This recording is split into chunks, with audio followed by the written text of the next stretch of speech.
Oke, halo guys. Selamat datang di anime hari ini. Apa kabarnya? Semoga kalian selalu diberi kesehatan dan rezeki yang berlimpah. Di video kali ini, kita akan melanjutkan alur cerita anime Ranking of King dari episode sebelumnya. Tapi disarankan untuk menonton terlebih dahulu episode sebelumnya agar kalian mengerti dengan jalan ceritanya. Link videonya ada pada deskripsi di bawah ini. Oke, tanpa basa-basi, kita mulai saja ceritanya. Diperlihatkan, Pangeran Boji dan Kage yang dibawa ke hadapan seorang pria tua misterius, di mana pria itu mengetahui kalau Pangeran Boji adalah putra dari Raja Boss. Dan ia pun mengetahui kalau Raja Boss sudah meninggal. Pria tersebut meledek Pangeran Boji, karena justru Pangeran Daida lah yang menjadi seorang raja yang menggantikan Raja Boss. Orang tersebut pun meledek karena Pangeran Boji bisu dan juga tuli. Karena kesal, Kage pun memberitahukan maksud kedatangannya ke dunia bawah adalah mencari seseorang yang bisa membuat seseorang yang biasa menjadi sangat kuat, dan berniat meminta bantuannya untuk melatih Pangeran Boji. Namun karena Kage lupa nama orang tersebut, akhirnya pria tua misterius itu mengatakan bahwa yang mereka cari adalah dirinya, dan memberitahukan bahwa ia adalah Raja Desa yang merupakan raja dari dunia bawah. Mendengar hal tersebut sontak membuat mereka kaget. Lalu Kage pun meminta kepada Raja Desa untuk melatih Pangeran Boji agar menjadi lebih kuat.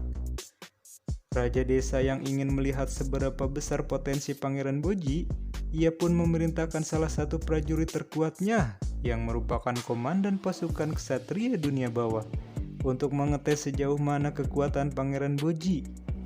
Mendengar hal tersebut, sontak membuat Kage terkejut. Kage mengetahui kekuatan ksatria tersebut yang sangat hebat. Bahkan ia dapat menghancurkan suatu negeri sendirian. Ia akan mengejar monster sampai ke ujung dunia dan tak segan untuk menebasnya. Mereka juga disebut pasukan terkuat di dunia.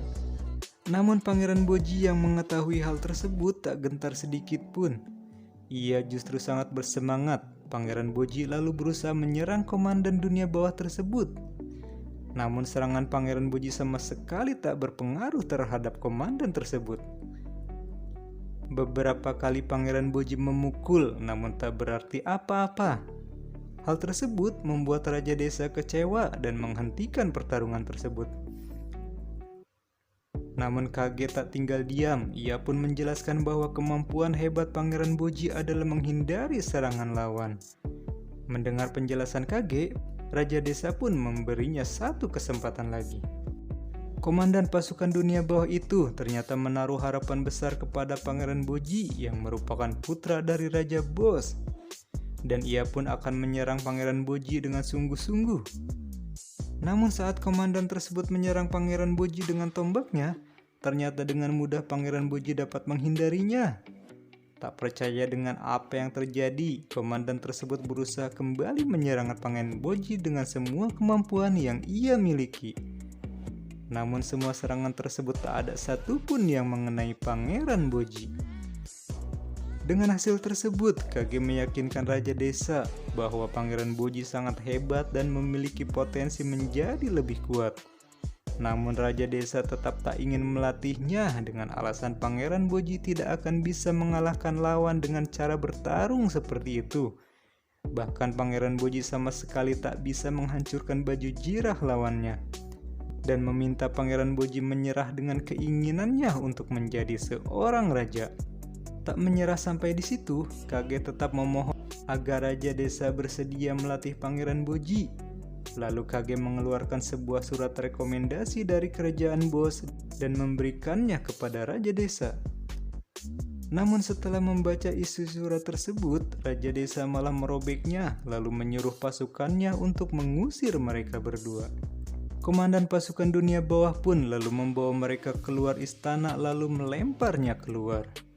Kage merasa kesal karena tidak berhasil membuat Raja Desa agar mau melatih Pangeran Boji. Tiba-tiba Pangeran Boji meminta maaf kepada Kage karena telah mengecewakannya. Namun Kage mengatakan bahwa Pangeran Boji sama sekali tidak membuatnya kecewa. dan bilang tak usah memikirkan hal tersebut. Mendengar hal tersebut, Pangeran Boji jadi lebih bersemangat lagi. Ia mencoba mengangkat sebuah batu yang ada di sampingnya. Namun, dengan semua tenaga yang dimilikinya sama sekali tak membuat batu itu bergerak sedikit pun. Hal tersebut membuat Pangeran Boji menangis karena kecewa kepada dirinya sendiri.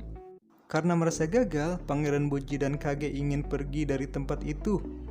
Namun komandan pasukan dunia bawah tiba-tiba memanggil mereka berdua, lalu mengatakan bahwa orang yang mereka cari bukanlah Raja Desa, melainkan adik dari Raja Desa yang bernama Pangeran Despa.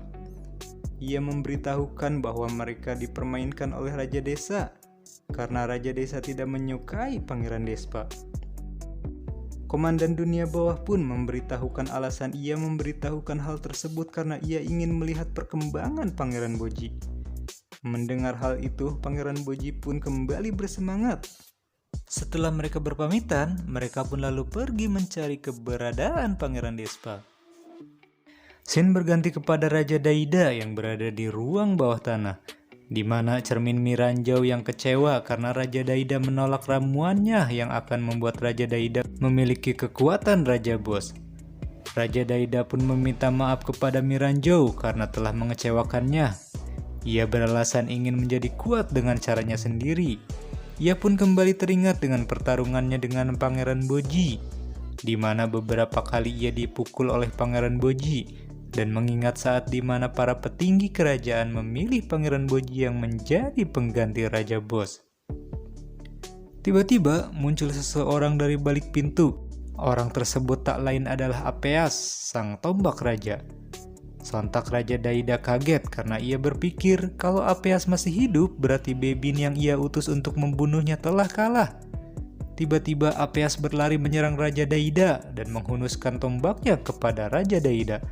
Beruntung Miranjau menghentikannya.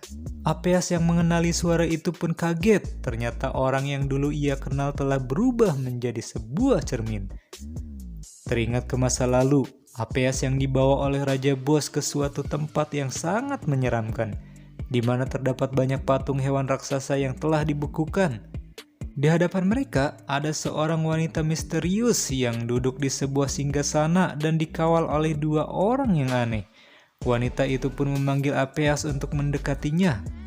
Wanita itu memberitahukan bahwa ia bernama Miranjau. Ia mengatakan kepada Apeas bahwa ia akan mengubahnya. Lalu tiba-tiba di belakang Apeas berdiri sesosok makhluk raksasa yang sangat menyeramkan dan melakukan sesuatu terhadapnya. Kembali kepada Apeas yang sedang berbicara dengan Miranjau. Miranjau mengatakan bahwa ia harus melakukan sesuatu dan Apeas pun menyetujuinya. Melihat Apeas yang lengah, Raja Daida memanfaatkan situasi tersebut. Ia mengambil sabit milik salah satu pengawal Miranjau dan berniat menebas Apeas dari belakang. Namun Miranjau menghentikannya. Ia menjamin kalau Apeas sudah paham dengan situasi yang terjadi saat ini. Dan Apeas pun meminta maaf kepada Raja Daida tentang apa yang telah dilakukannya. Mendengar penjelasan Miranjau, akhirnya Raja Daida pun percaya. Namun tak diduga tiba-tiba Apeas bangkit lalu memukul Raja Daida hingga Raja Daida tak sadarkan diri. Selang beberapa saat, Raja Daida yang tak sadarkan diri pun diikat di atas sebuah kursi. Dan di sana diperlihatkan para pengawal Miranjau mengambil tumpahan ramuan yang telah dibuang Raja Daida dan dimasukkan ke dalam sebuah gelas. Ternyata dijelaskan di sini bahwa Miranjau sudah lama merencanakan hal ini, namun rencananya terhalang karena adanya pengawal Raja Daida yang bernama Bebin yang selalu mengawasi dan selalu melindungi Raja Daida dan juga selalu setia mendampinginya. Lalu tiba-tiba pengawal Miranjau itu meminumkan ramuan tadi kepada Raja Daida. Ternyata ramuan yang dibuat Miranjau itu bukan untuk membuat diri Raja Daida menjadi kuat, tapi untuk tujuan lain yang belum diketahui.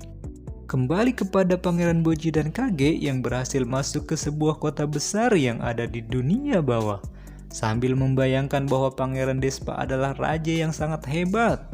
Mereka pun lalu melihat sebuah patung Raja Desa yang dimana di bagian muka patung tersebut hancur tak berbentuk akibat perbuatan rakyatnya yang tak menyukainya karena sifat anehnya tersebut.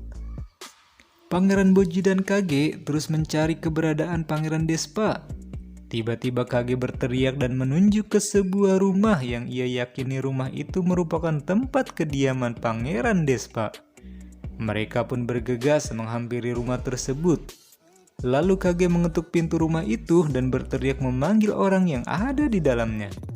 Lalu dari balik pintu muncul seorang pria eksentrik yang ternyata memang benar ia adalah Pangeran Despa. Namun alangkah terkejutnya mereka berdua, ternyata orang yang mereka cari tak seperti yang mereka bayangkan. Dan film pun selesai.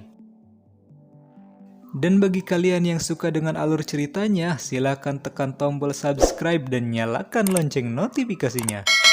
Dan yang penasaran dengan kelanjutan ceritanya, silakan tunggu episode selanjutnya. Bye!